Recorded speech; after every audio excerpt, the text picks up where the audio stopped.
观众朋友大家好，欢迎收看6月23公司台语台下晡新闻，我是陈淑君。但是来看今仔有啥物新闻重点？过来今仔增加104例本土病例，有24个人死亡。指挥中心嘛宣布3级警戒要延到7月12日。北农已经有54个人胃着病，指挥官陈时中、佮市长郭文地早起拢到市场视察，台北车头嘛传出8家友胃着病。日本加比国3类疫苗，昨欧洲国家立陶宛嘛宣布讲要捐2万吨的 AZ 疫苗予台湾，9月份会送来。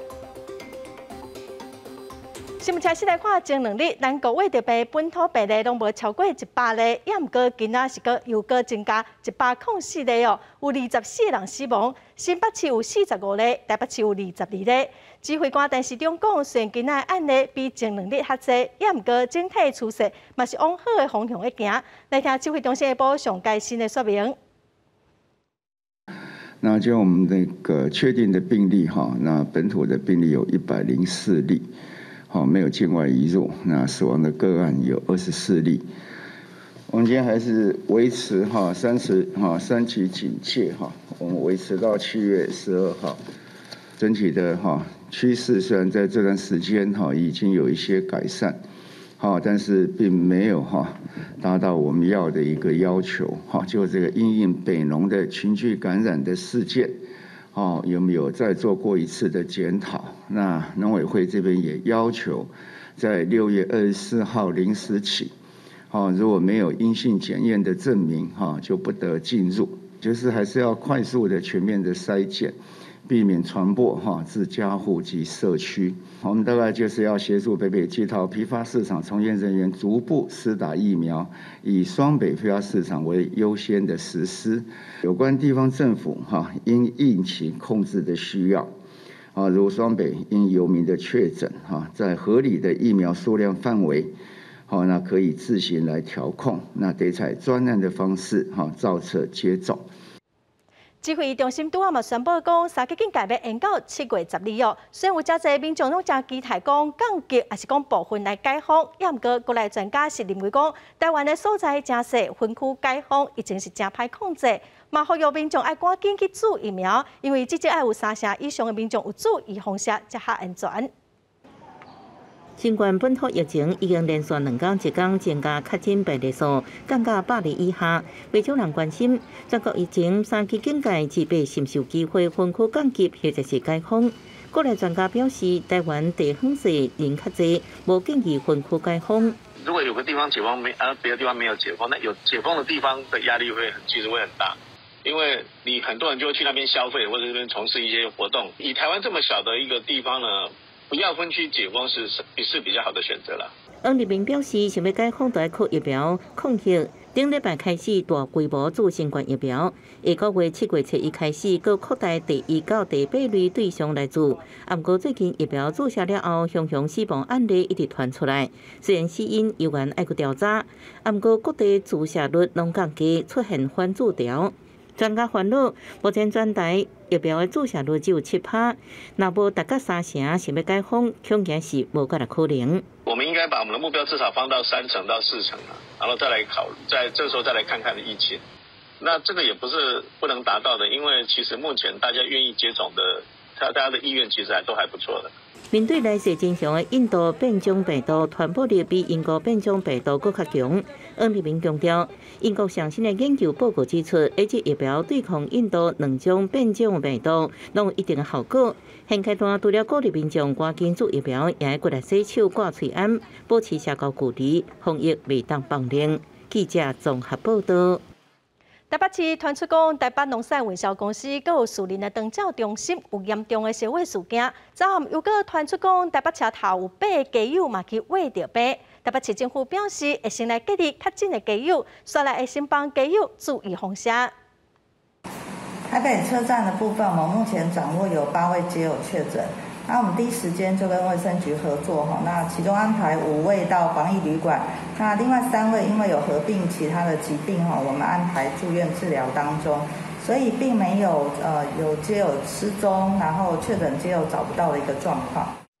再来看台北农产运销公司的烧毁事件，搁再扩大，已经有54个人挖着病哦。透早指挥官陈市长搁台北市长有挂问题，嘛分别到网街第一市场去了解。附近的宽南市场嘛，已经对5月25到6月22，嘛有22个人挖着病哦。市政府表示，可的接触者已经陆续解除隔离了，也毋过有议员是认为讲，嘛应该来继续扩大体检。北农群组感染各增加9个人，总共确诊54人。台北市长郭文熙、副市长黄珊珊、甲北农董事长黄向群、总经理王振兴，二三透早巡视北农第一市场。受疫情影响，进场交易的经销商比平常时减少3成。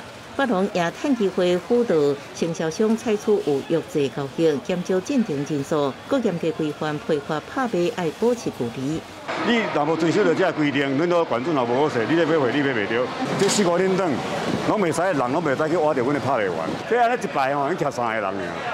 附近的北农北台湾上大的家禽批发市场宽南市场有机关接到陈情，表示有打算陆续确诊。调资料发现，为5月25到6月22，总共有22人确诊。市府表示，目前可能的接触者拢已陆续解除隔离。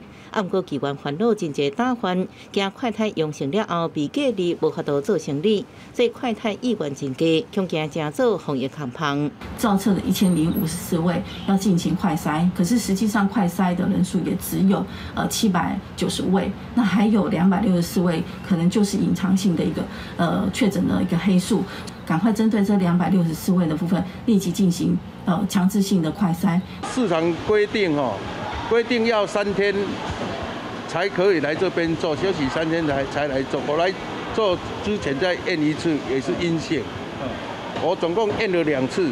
因为北农群组感染的确诊者当中，有不少来自新北市。新北市长侯友宜下令，沙田埔甲棒球果菜市场大规模体检。日体检3617人，全部拢是阴性。不过新北市内40个体检站体检2000人，其中773人有北农接触史，也搁来调查北农群组是不是有关系。在这些接触史里面，我们筛出来有3个，2个是华南市场，1个是在北农工作的。除了这3个以外，我们还筛出了17个。除了扩大体检，为23开始，沙田埔甲棒球果菜市场开始做册做疫苗。侯友宜表示，先用库存来做，了后中央会随时来补充。记者综合报道。明仔载开始要有快筛的阴性证明哦，才会当出入北农的果菜市场。为了要伫快筛站的最后一天取得证明，所以今仔伫万达各式的快筛站只做快筛，无同齐来做 PCR 的检测哦。现场有真侪人的火气是真大，批评政策是乱糟糟。人有比前2天明显较少，设伫咧万达各式的快筛站，早起来遮的单成交人较袂人过人。自拜四开始，才摕到这张快筛阴性证明，才当入去北农。有一位业者批评政策乱糟糟，前2天来遮快筛人拢有顺续做 PCR 检测，也毋过今日来就无。所来就是是毋是有通自由放射，拢无人甲因通知。我要来做一次，我以为今天有做 PCR， 结果他早上宣布说没有，所以我们也是很烦恼，我也不知道还要不要再搓。不然戳那个洞实在不是很舒服，对呀、戳鼻孔。万真多，较早13日就爱来较紧用，对无？你无，你即摆来叫较紧来较紧用，安尼万一无啊？你到尾啊，毋是一直拖一拖愈多。台北市政府统计，伫咧8月、8、2、2天，2个市场总共快筛905人，1个人阳性。现场伫咧执行业务的人员未接受采访，也毋过私底下讲。伫拜3快筛是无名额的限制，会一直抬到煞为止。互相关人员会当摕到阴性证明入去市场。也毋过伫现场有一寡餐厅爱来北农买菜，因为无伫咧名册内面无法度快筛，伫咧现场大骂。这是无辜在画来画去啊，对，迄什么政府啦？你刚刚拢讲无清楚啦。什么政府啦？政府乱来啦。北农自5月12日就人确诊。1个月了，确诊的人数增加到54人。中央地方拢无伫咧第一时间积极介入，疫情是一直拖。指挥中心指挥官陈市长、农委会主委陈吉中伫透早去北农视察。主委陈吉中伫咧 FB 讲，为了要加速体检的效率，建议直接做 PCR 检测。因若货车司机甲捆工，因为伫咧市场的时间较短，相关的体检疫调也个有注风险，是交由因巨大的所在县市来执行。记者综合报道。再来看台中中华高婚姻馆哦，嘛伫果菜市场的附近设快筛站，呼吁伫市场工作也是有往来南北二路业者，要赶紧去检验。市场的中枢人員來個快篩站檢查，因為近期台北農產運銷公司爆發分櫃感染，為了將風險降到上低，文管府就近選擇西里果菜市場邊的雲基病院和土庫農會設置體檢站，提供市場和南北運輸的相關人員做體檢。大概是2000位左右，果菜市場或者是這個社場跟農會，它是委託外面去執行它的這個運輸上的一個部分，所以我們今天也看到相關的運輸業者會來。過來到中華溪河果菜市場，23號上午嘛針對果菜經銷商、商會員和農民總共500多名工作人員進行體檢。每啊跟咱政府政策就是跟有通知跩承銷商甲這個通路人的司機甲員工，所以今日呢應該會達到100%把我們市場經行進出的人員做一次快篩。而台中市政府23號嘛啟動批發市場的快篩專案，分別在台中市7處的批發市場設置快篩站，預估快篩的人數2300人，會在2天內完成快篩作業。因北農宣布，為24號開始需要摕到快篩陰性證明，即等入去市場中樞交易。中部各縣市政府就近設置快篩站，需要提供相關的人員體檢，取到陰性證明方便出入，買單保護自身的安全。記者黃雄台中中華雲林綜合報道。再來，咱幫觀眾朋友來整理今仔日全台灣各地為着病民眾的情形哦。今仔是新增加104個本土病例，是有24個人死亡哦。其中台北市是有22例，新北市有45例，嘛是上濟。高雄佮新竹縣攏是9例，桃園是有7例，苗栗有4例，嘉南佮有宜蘭有2例，中華南投、屏東攏是無哦。目前哦，台灣的本土病例嘛已經超過13000例咯。指揮中心嘛宣布講，三級警戒要延到7月12哦，民眾嘛是愛個繼續忍耐哦。咱再來看三級警戒也未結束，頂禮拜六一定有真濟民眾出門去佚佗咯。這波的三級警戒是到6月28，也毋過即馬是延到7月12哦。也即是表示嘛已經有真濟人攏訂好飯店咯。也毋過因為即馬哦已經大攏佇厝1個月尾咯，有心理醫師嘛講哦，已經造成有的人壓力真大，無法度適應，有的人困袂去，較嚴重會造成憂鬱症哦。三級警戒第3屆延長，6月28解除防疫警戒，即嘛是發動點。面對防疫，中央是毋敢大意，毋過袂少民眾心態已經開始放冷。6月28迄天，袂少餐廳、飯店定位甲訂房率竟然濟攏已經封注文了了。伫還未解除封鎖進前，才會出去佚佗的行程，恐驚都攏愛暫停。有精神科的醫師表示，面對疫情袂當放冷。毋過最近這波三級警戒，確實有袂少民眾因為攏關佇咧厝裡，心理上開始出現一寡狀況。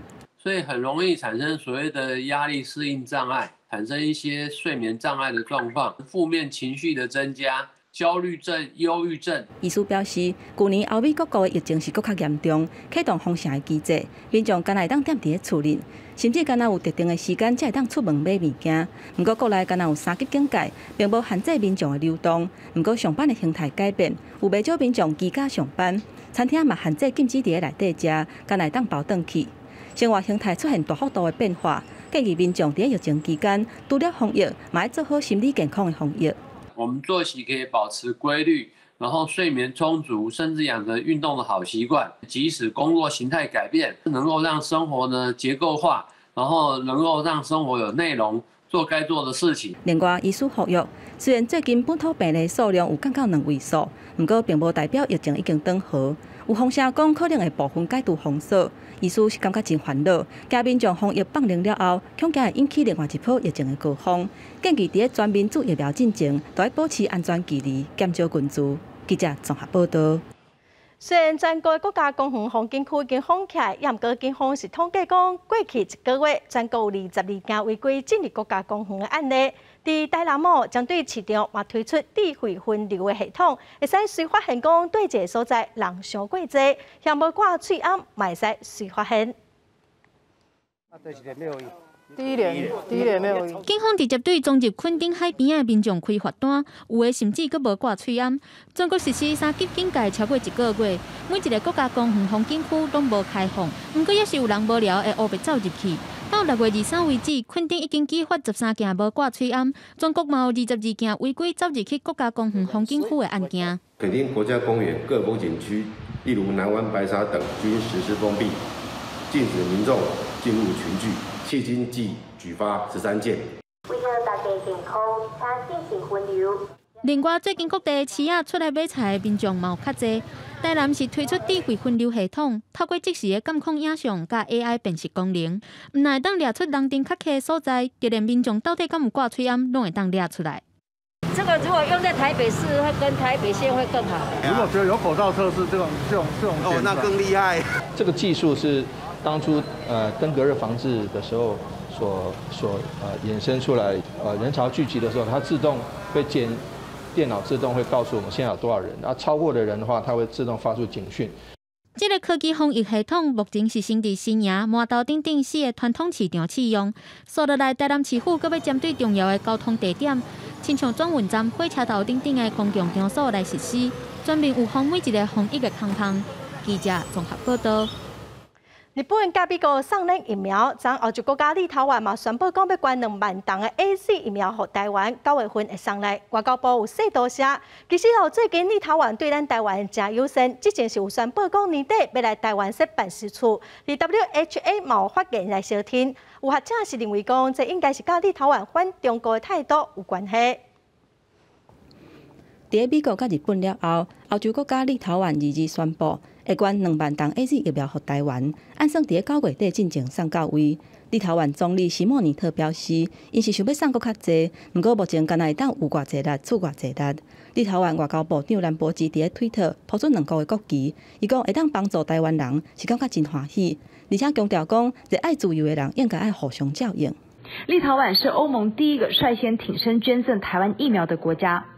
对于立陶宛政府，他们以具体的行动来展现对于台湾真诚的友谊跟关心。外交部表达由衷的感谢。总统蔡英文嘛伫人面前表达感谢。其实去年台湾嘛有提供10万块喙罨予立陶宛，迄当阵英国会议员嘛有举咱国的国旗表达感谢。因为立陶宛的人口是差不多300万人，甲台湾并无邦交的关系，甚至无互相设办事处。即个宣布捐疫苗予台湾，双方的关系是有升温。因为背后的原因嘛甲立陶宛反中国的情绪有关系，而且立陶宛嘛提出由中国主导，甲欧洲的17+1合作机制，一切都看现现啊。习大大空头支票开了很多，可是真正能够兑现的，坦白讲是在逐渐减少。现在整个全欧洲，当然除了一些国家，总体他们对于中国的这个不满意度是越来越高的。立陶宛嘛呼吁其他的国家提出17+1，明确表示讲，希望甲台湾的关系有进展，嘛当伫咧建议今年会当伫咧台北设立经贸办事处。外交部是真欢喜看待这件代志，而且立陶宛进前嘛伫咧 WHA 发言挺台湾，友善台湾的行动是有加无减。记者综合报道。来看高雄对今仔开始哦，帮有新的护理人注莫德纳疫苗，要注射之前会来先听腹肚内底囡仔的心跳，妇产科医师嘛来做检查哦，确定无问题才会开始注射。你了体温过压下来是照超音波，高雄23号开始替全市有新的妇女注莫德纳疫苗。暂时虽然落大雨，也是真侪人来。亲像是这位妈妈手册登有莫德纳疫苗单的妇女，本身是医护人员，在医生的建议之下来注疫苗。医生觉得就是利大于弊，会多少会有一点点担心，还好耶。应该就是莫德纳，因为之前产检医师有先做评估的。AZ 就完全不考虑。目前是不考虑的原因是不考虑，就是以医师评估为原的。联合病院，咱讲是全高雄上早替有新妇女注莫德纳疫苗的病院，规工落来会有30个妇女来注射。病院表示，这30个人拢是卫生局先做切好的名单。其他有新的妇女想要注嘛，是23号开始来受理挂号，会为拜一到拜五一天50个名额来提供。他们尽情的询问他们想要知道的问题。大部分愿意来打的，他们其实在家已经做足功课，他们认为打比不打好。暂时状况大致上是良好，嘛无想要注射所找无的状况。不过病院嘛提醒，有一寡有新的妇女无建议，比如讲伊的羊水无够，也是讲伊巴肚的阿圆体重无够重，就无建议来注射。但因为来注射的有新的妇女，大部分拢先互家己的产检医生检查过，所以无符合资格的状况无介可能发生。记者王刘婷、陈显坤高雄报道。东欧国家立陶宛昨宣布讲要捐2万吨的疫苗送咱，因的外交部长讲哦，爱自由人爱互相相挺。咱今仔特别甲作家洪丹做伙来认捌这历史上的文明，甲咱台湾真相共的国家哦。洪丹你好。咱即摆连线呢，剩阁出一寡问题哦，来稍等者，还阁继续来做访问哦。咱阁来看主席基金会今仔是宣布讲，要来买德国500万吨的 BNT 疫苗。早起嘛，甲相关的文件拢送到市署咯，望讲会使来赶紧提供台湾民众 WHO 保证的疫苗。我们预期购买 BNT 德国原厂500万剂疫苗。主席基金会对外宣布好消息，疫苗采购前期相关申请的文件已经准备好势。伫疫苗采购的来源有初步的进展，因为安尼23按停书，正式甲要买 BNT 德国原厂500万吨疫苗相关的文件送到市署完成送件。也若外界风声讲，总统府日捌敲电话关心主席申请疫苗的代志，主席这边是否认这件代志，因讲因并无接到总统府的电话。我们21日上午没有接到总统府的来电，此际申购疫苗一切依照政府相关规定办理，希望能够协助台湾早日度过这场疫情。行政院顶日仔授权鸿海甲台积电代表政府采购疫苗，主席进前嘛表态讲想要倒买疫苗，即个顺利完成送件。主席表示，按政府相关的法规甲作业流程提出申请，接落来会积极配合主管机关进行文件的审核，希望会当量早提供 WHO 有许可的疫苗，和台湾民众来做。他今天早上有来送件，那相关的资料我们都会检视，看看资料有没有什么需要再补足的地方，都会快速的跟慈济这边来说明。主席强调讲，伫这个时阵有够价疫苗是上界要紧的代志，采购疫苗是甲时间伫招标。另外，主席嘛会提供全台湾15间证书堂，正做主疫苗站。小数是证实，主席已经有完成送件，会看资料敢有交层，赶紧来甲主席说明。记者综合报道。咱台湾人哦，对送咱2万吨疫苗立陶宛是无啥熟悉哦。咱今仔要甲作家洪丹做伙来认捌这历史上的文明，甲咱台湾真相共的国家。洪丹你好。洪丹，咱了解哦，立陶宛的人口大约有280万人哦，为着病人数其实将近28万人，占了一成，有4300外人是过身哦。去年伫疫情的滚解的时阵，咱台湾捌送因10万剂口喙암哦。你安怎来理解？其实因家己的面对疫情嘛是真辛苦，咱想讲要来斗相共难的。是，立陶宛的疫情嘛真严重，但是伊愿意来帮助台湾，实在是使人感动。我想这是因为因真介意咱台湾。伫咧去年，立陶宛的议员伊就捌呼吁支持台湾来参加 WHO。去年嘛发表宣言，讲因会帮助咱台湾，是直接来点名咱台湾。第二，因为伊甲咱的历史背景相共，因捌去互苏联共产党来统治，互因会当同理着咱台湾的处境。拢是咧甲真极大、真压霸、集权的共产制度来对抗。第三是因为去年台湾送因10万片喙암，互因更较介意台湾，嘛更较想要了解台湾。伫咧立陶宛的新闻台，你会使看伊甲咱台湾关系的新闻哦，亲像是咱开始打疫苗，还是花莲地震、火车的事故，你拢会使看。最后一个较趣味，伊讲咱台湾人哪真唱，真爱唱歌吼，因为吼，因讲因看到台湾人咧路上、公园、咧庙内底拢咧唱歌，甲因共款，拢是真善良、真爱唱歌的民族，所以互因真介意台湾。所以这历史的背景，台湾捌送因喙암，搁有伊对咱的情感，这拢是立陶宛即个帮助咱的原因。咱的总统蔡英文哦，有感谢立陶宛的时阵嘛，讲到讲立陶宛甲咱台湾共款，拢经过真辛苦追求民主自由的过程哦，所以特别会当来理解咱台湾的处境哦。咱台湾甲立陶宛是有啥物共款的文明咧？是，若是咱了解立陶宛的历史，咱就知影伫咧二战了后，因互苏联并吞拆甲罗北，伫咧对迄阵开始，因就甲苏联共产党来对抗。1989年，因捌举行自由之路的牵手独立运动，有差不多200万个人手牵手，组成一段675公里的连接，呼吁世界来正视因的主权问题。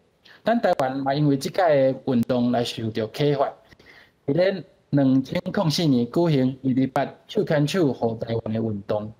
我嘛有看到一个因的新闻，我真感动，是伫咧去年蔡英文总统就职了后，因有一篇一篇台湾历史关系的报道，内底写台湾的其实际上是一个真独立的政治体，伫咧经济是伫亚洲有真光明的表现，只是伫咧实际上台湾是孤独的。所以我想，因为咱的背景拢是辛苦追求民主自由的国家，立陶宛特别会当同理咱台湾的处境。其实立陶宛对中国的态度，这2冬其实有真大的改变哦。因后来嘛退出由中国主导的17+1这个合作哦，嘛准备讲要伫咱台湾来设经济代表处哦。伊应该是有一寡真深的体会哦，所以对于台湾的态度是愈来愈优先，敢是安尼？是，咱知影立陶宛伫咧这几年愈来愈疏远中国。2019年，因的国家威胁报告，就甲中国看作是一个国安的威胁。去年呢，中国咧香港执行国安法，很想起着迄当时候苏联占领。立陶宛对中国感觉实在是非常的反感。今年5月，立陶宛退出中国所策动的合作平台17+1，因的外交部长 Landsbergis 伫咧访问中讲，17+1对立陶宛无任何的好处，而且因呼吁其他国家拢三甲来退出。另一方面，因对台湾的态度愈来愈友善，因为去年台湾防疫的表现甲翠暗的援助，互因愈来愈尊敬，也感谢台湾。今年3月，立陶宛宣布要伫台湾设立经贸办事处。今年5月，立陶宛伫咧 WHO 顶悬嘛支持咱台湾参与。即个立陶宛送咱疫苗，因的外交部长 Landsbergis 讲，既然伊爱自由的人民，应该爱来互相帮衬。所以咱会当了解，立陶宛的确是对台湾愈来愈友善。最近哦，日本、佮美国、立陶宛这国家拢互咱足温暖的支持哦。也毋过咱国内所有人讲哦，感觉家己若剩乞食，你是安怎看即款的讲法咧？其实咱会当来看立陶宛的经济甲创新部长 Oskar 安怎讲？伊讲2020年台湾送立陶宛所欠缺10万个医疗用的水暗，最近仔日话立陶宛来送台湾疫苗。伊伫最后讲，帮衬真大朋友，袂有任何的抵触。所以咱知，这是合作两国之间的互相照顾、互相帮衬。就那就部长讲，人甲人的连结，这是一个国甲国的连结。所以有人讲，咱台湾是乞食，有人嫌疫苗无够济，无够喙齿棒。我感觉讲，这款话是咧国家外交真实的代志。其实咱应该更较有自信，该看做是两国的友谊啊帮衬，咱爱继续拍拼，甲世界出声来帮衬其他的国家。咱讲台湾 can help， 台湾会当来斗相共，互世界看见台湾。咱真感谢洪家德，互咱遮尔好的观点哦。虽然国际感谢洪丹哦，虽然国际局势真复杂，毋过咱定定是讲哦，好心有好报，有才调咱去帮助别人，欠缺时阵，国际社会来帮助咱台湾，这实在是真温暖哦。咱再来看台北市的关渡国中，洪质疑讲，学校部分的人员因为是驻疫苗站的工作人员，就先驻村的疫苗哦。台北市卫生局佮教育局拢强调讲，这并无违法。关渡病院嘛表示讲，疫苗有剩，会先通知附近有下资格老大人来做，无人来做，则会留予现场的工作人员来做。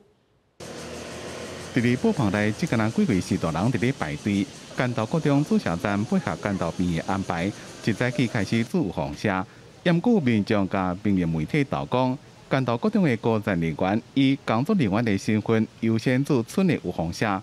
对此，学校发言讲，学校注册工作人员总共才12个人，在这期间接到病院通知，才开始驻村的有风社。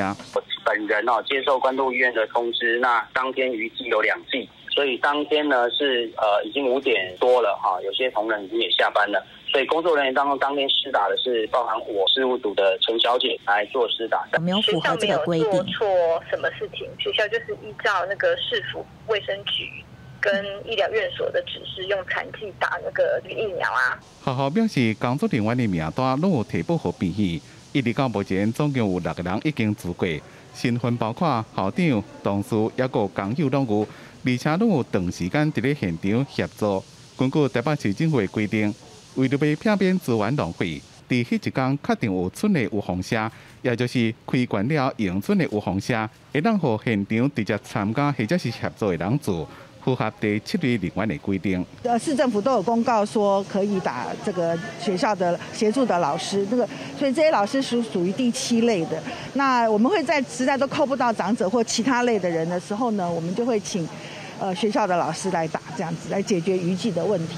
监督病院讲，一罐 A 日有风社拍开会当住11个人，除非有约的民众拄好是11个倍数，若无一定有村，病院拢会优先联络邻里符合资格的民众来做，最后才会请现场的工作人员做，一切拢符合指挥中心的规定。记者综合报道。来看国军桃园总病院社会事件个收煞，市长郑文灿表示讲，将对地区会来做第2届、第3届、佮第4届的采检，卖继续扩大来追查病人甲陪病者，一定要保证无风险了后，病院才会当来恢复营运。国军桃园总病院，也就是北控市病院群组感染事件后续处理要来做。市长郑文灿伫防疫会议讲到，以报道事件经验来讲，虽然伫监控策略顶悬将病院依照风险关系分做红、黄、青3区，按过医院做专业采检，主要是过去报道也有青区病人确诊的情形。布桃的经验有做过2采、3采，甚至第4采。才出现这个阳性的反应，确诊病患。市长郑文灿强调，因为病毒特性有时阵一采袂出来，所以针对这区的 ICU 病房甲地高病房，除了医院爱做2采、3采、4采工作。另外，伫报道经验当中，除了接触感染，也有环境感染。北控市病院的环境采检有病毒反应，传播的风险就较悬。也有环境采检的病毒反应，所以。这个部分呢，仍然要以高标准，那么要进行2采、3采、4采，以及该做的追溯的工作。郑文灿表示，扩大采检、扩大隔离，基本上是要互疫调的功能放大。国军桃园总病院群组感染事件，要确保真正无风险了后，才恢复营运。记者综合报道。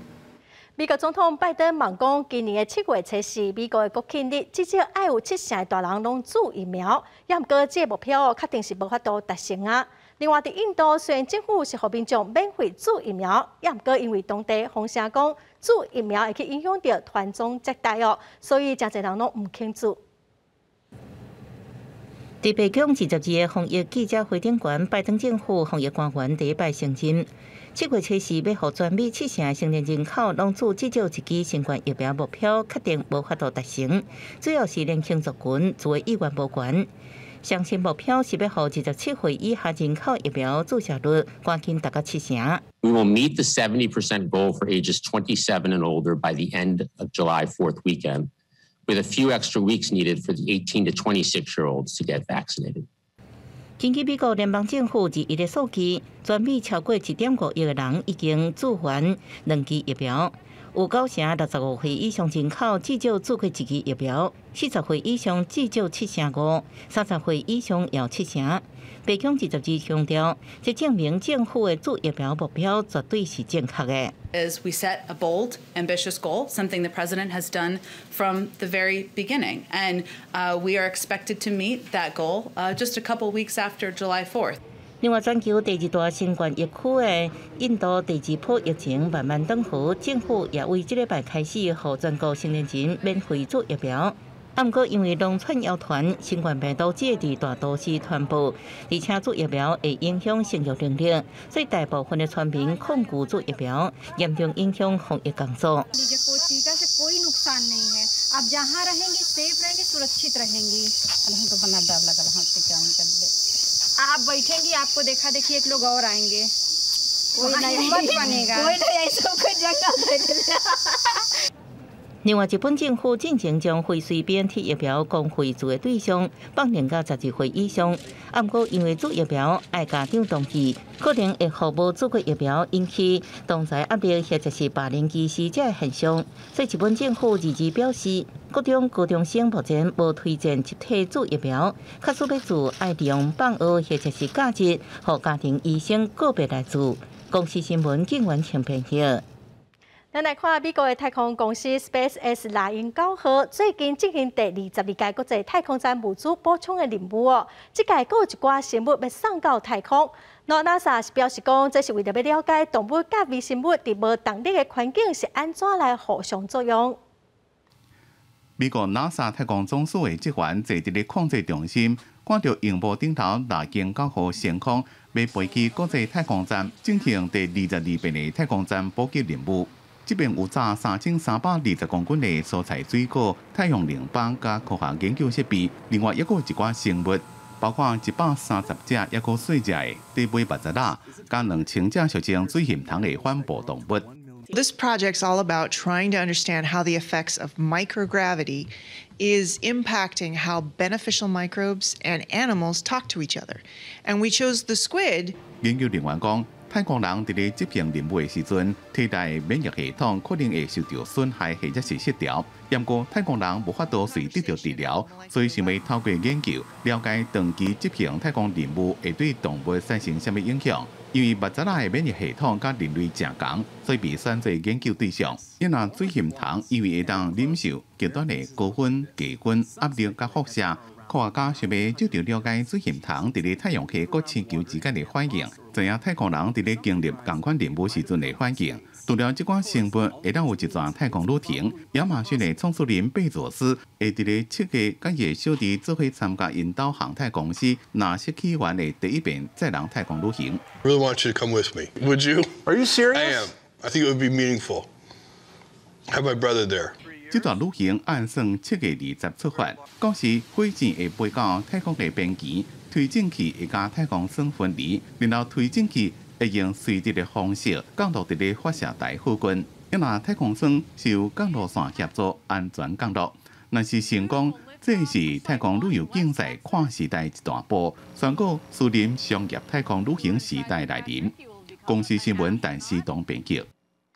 再来看咱国内的消息咯，最近甲防疫相关的诈骗是愈来愈多。高雄公所有一个富人人就接到银行通知，讲伊的贷款无通过。也毋过，这个富人人根本就无申请纾困贷款。顶礼拜嘛有一件甲注疫苗有关系的诈骗。高雄是统计讲，今年的5、6月份诈骗的案件比去年同期增加3成，提醒民众都要特别注意。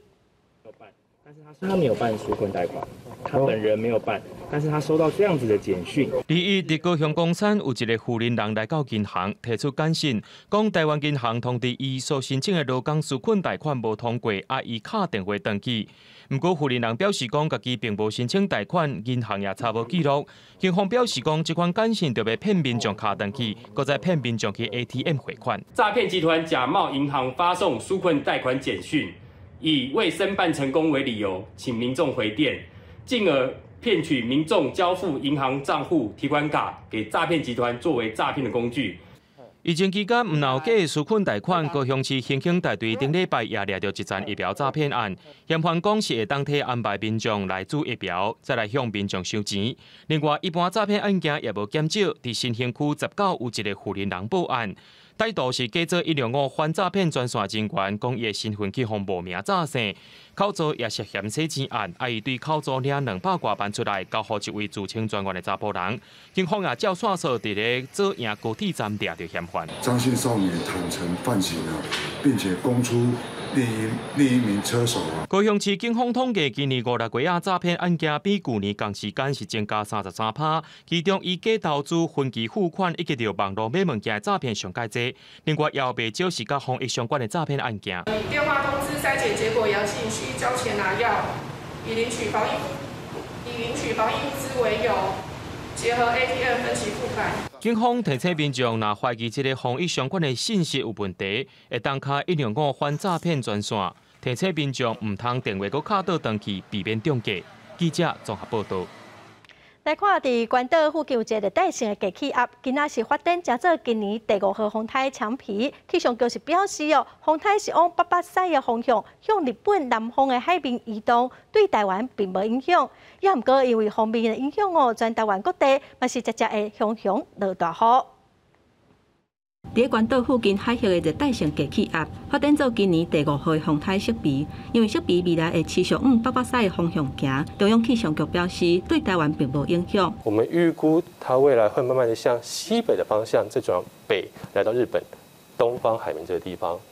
预估在第4到第5天左右，它会逐渐减弱为温带气旋，并且并入到时候北台的自由锋面里面。不过，受到地流方面的影响，中央气象局也是针对台南、高雄、屏东、甲宜兰等4个县市发布大雨的特报。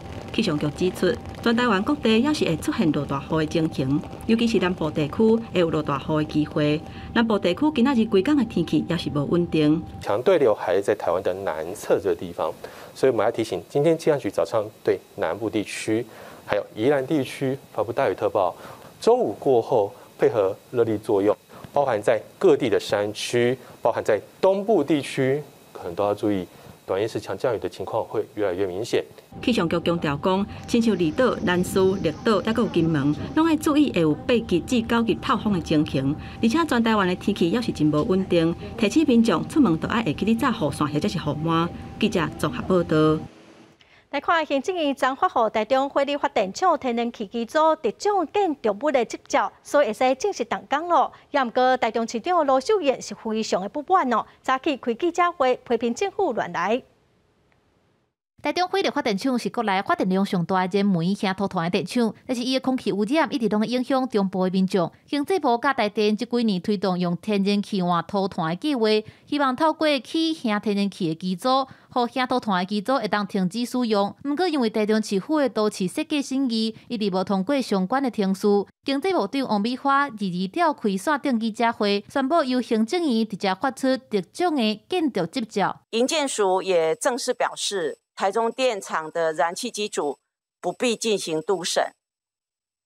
那所以因此为了加速中部以气换煤的脚步呢，行政院已经在今天发给台中电厂燃气机组的特种建筑执照。王美花表示，都市审议予台中市府当15个月，而且对单纯的都市景观设计延伸到环保议题，经过向营建署确认，认定台中市府无完成法定程序，就咧进行都市审议，已经超过法律的授权。即马按算第一步的乡天然气的机组，2025年会当开始运作，过当年会拆掉2台乡土团的机组，甲1支延档。毋过台中市长罗秀燕第23日召开记者会，坚持应该要先拆，才过来起。我们必须反对中火违法扩建。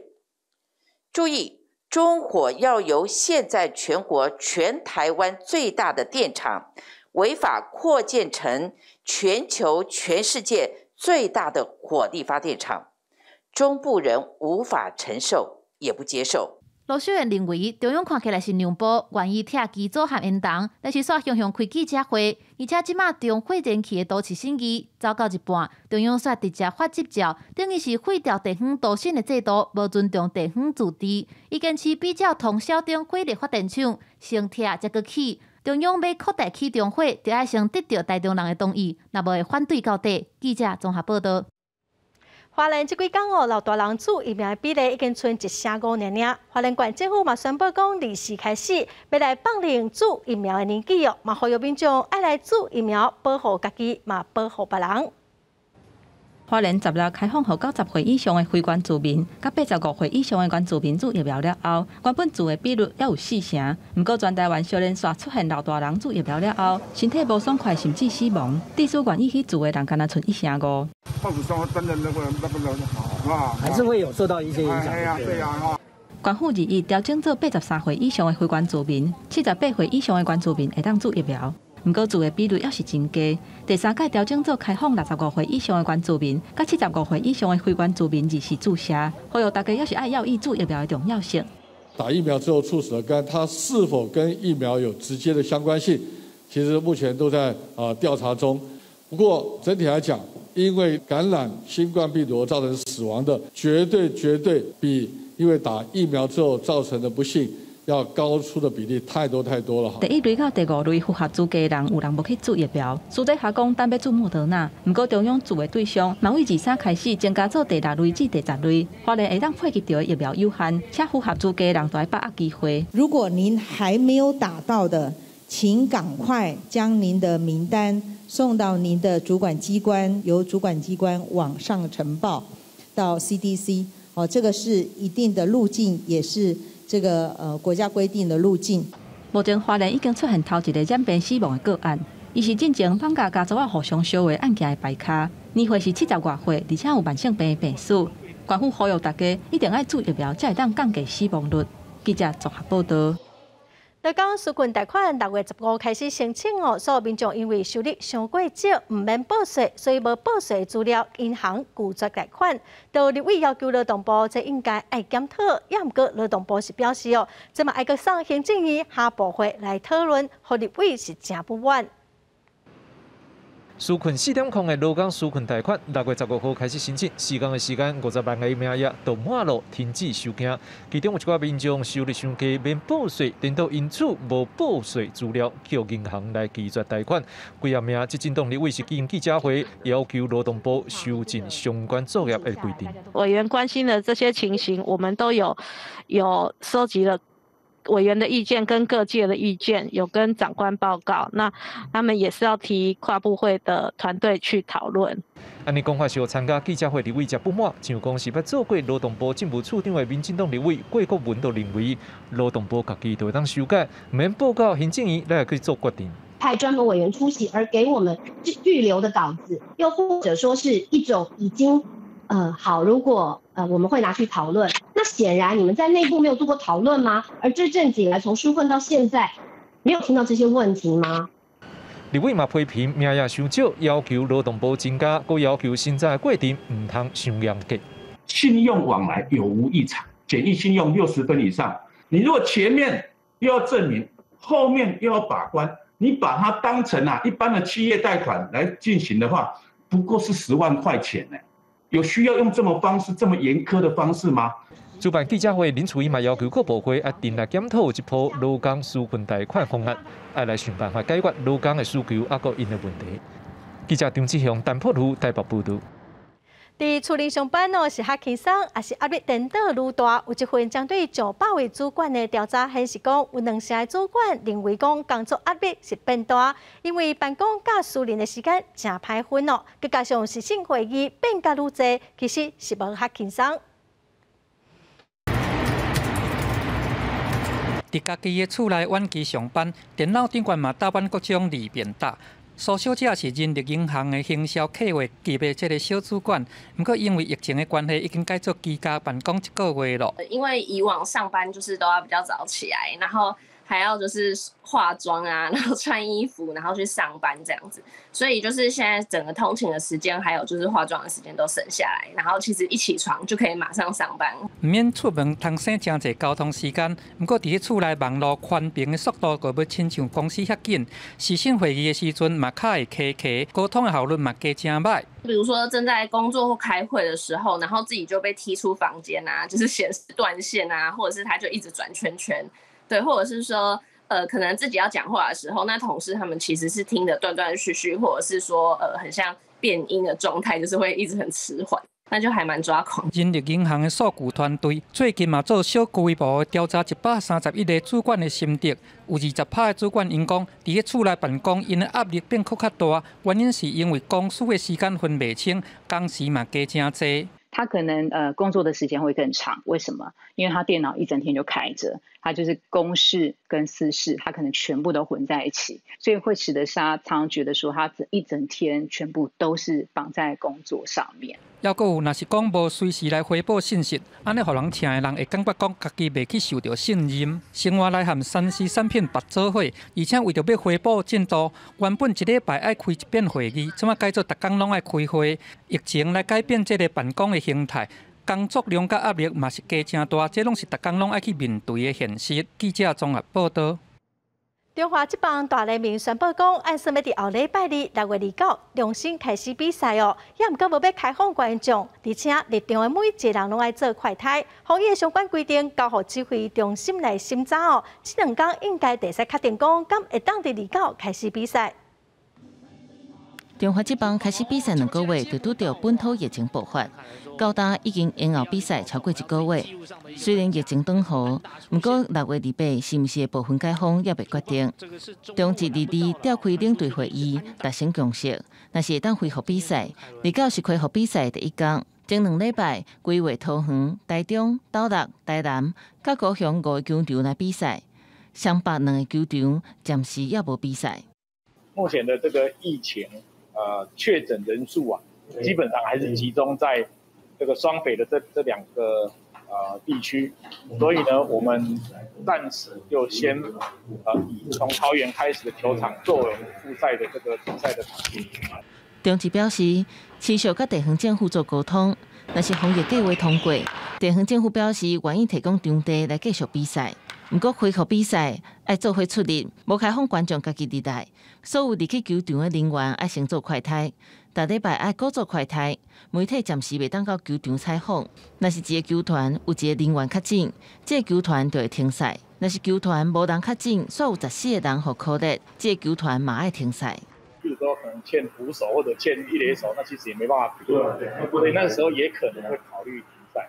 有特殊的这个情况需要开会讨论，或者甚至说它足以影响比赛的公平性。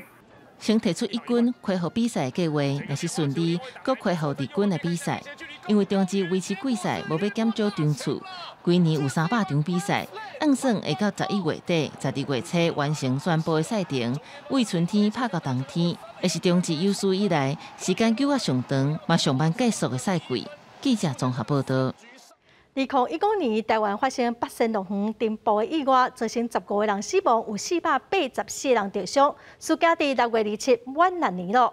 今仔暗时10点，公司台语台《青春咱的梦》要带观众朋友做伙来关心，讲这6天来，这场受害者是安怎来面对辛苦的复健的过程，甲各方面的压力。将拉斯罗炮几个点拿来，对总比赛来讲是真事上工作。不过对严重烧烫伤的张新奇来讲，假是要活滚走行，拢是一个挑战。因为伫个心内对火是有真深的惊吓。对火还是有一点恐惧，因为到现在还是多多少少有一点点，可能瓦斯点不着，或者是在换瓦斯的时候，我心里都还是会有一点，会不会下一秒就会发生什么事情？6年前的6月27是台湾社会悲伤的一年，8仙顶部意外，隆重害死15个人，造成484人严重烧烫伤，受伤的人都要进行真久长的复健，面对规身躯拢是气，是更加需要勇气去学会晓适应。我是感觉伊会再去阴思路的僵尸啊，还是你看一个这手根本免伪装。就是出院之后发现你变了，可是你的周遭环境都没有变，可是你不知道要怎么样用这个新的身体去面对你的新环境。经过6年的时间，迄当时充满快乐甲笑声的8仙6园，即马变做一个拍远的死城。这场顶部和499个家庭发生变化，较大搁伫拍官司。进度真慢的诉讼，是互受害者甲家属彻底失望。我对于8仙城堡的案子其实是没有信心的，毕竟都拖了6年。8仙完全没责任嘛？那么因为那一张门票进去的啊。从6年前的8仙事件到今天到截止目前为止，我对中华民国的司法完全没信心。一直拢担保证据是对受害者沉重的打击。若对受到烧烫伤的人来讲，要重新回去社会，嘛毋是一件简单的代志。除了亲人的陪伴甲支持，是更加需要社会大众的加油甲鼓励，互灰色目屎会当变作重新搁再徛起来动力。记者综合报道。下晡晡的天气，咱来看关市详细资料。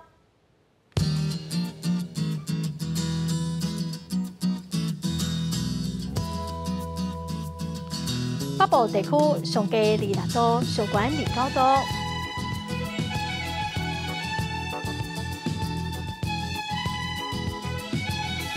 中部地区上低26度，上悬28度。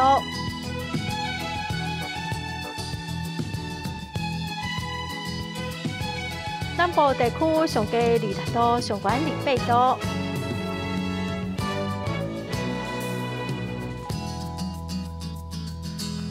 东部地区上低25度，上悬30度。外岛地区上低23度，上悬27度。感谢观众朋友收看《公视台语台下晡新闻》，我是陈淑君，明仔载下晡3点，咱再会。